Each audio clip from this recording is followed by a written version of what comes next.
We have a natural and strong inclination towards freedom. We possess two tendencies that work together and allow us to achieve the best. On one hand, we have freedom, thus devoid of any obligation. On the other hand, the best is embodied in total unity.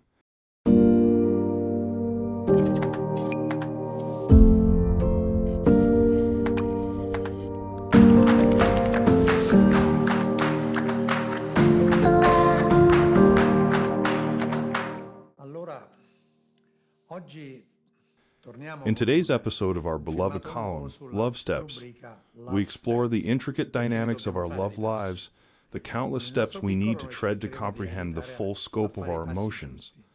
We, in our modest attempt, are here to guide you along this journey, leading you towards the right steps. Steps that will not mislead you, nor cause you to lose your way.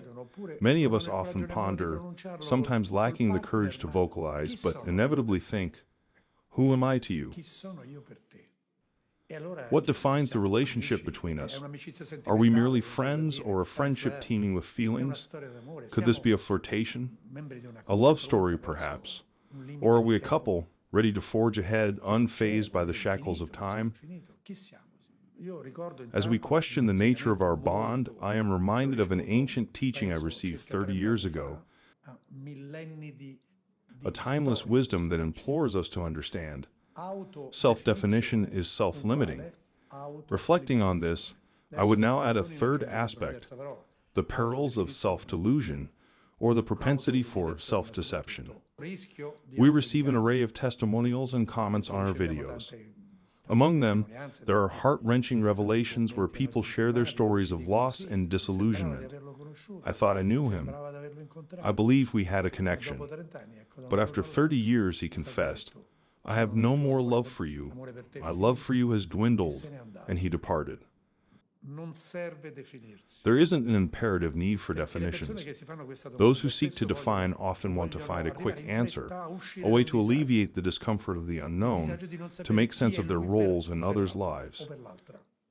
But the truth is, we are simply us. We are a unique blend of our experiences, our emotions, and our desires. We should never allow such questions to cloud our understanding of our individuality. There are various types of people who grapple with this notion. Some yearn to know, others choose ignorance.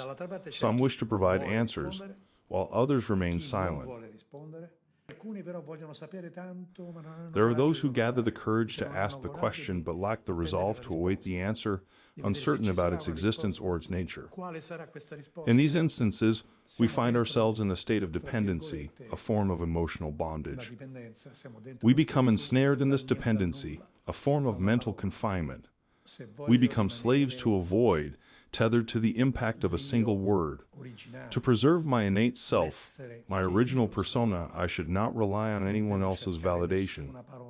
Who are we, as human beings, continually captivated by? We find ourselves drawn to those we desire, but who might not always be within our reach. And who is the one that rapidly loses their allure? The one who is desperate for reassurance, who seeks validation of their status as a partner or needs clarity about the nature of their relationship. There is, unfortunately, little to be done about this. Within all of us, within you, within every individual, there is a powerful pull towards freedom. We have two inherent tendencies that seemingly battle against each other, but in reality, they balance each other, working together, allowing us to experience the best of both worlds, the best in freedom with no obligations, and the best in total union, a state of harmony and cohesion. This balance, this unity and diversity, is the essence of our human journey.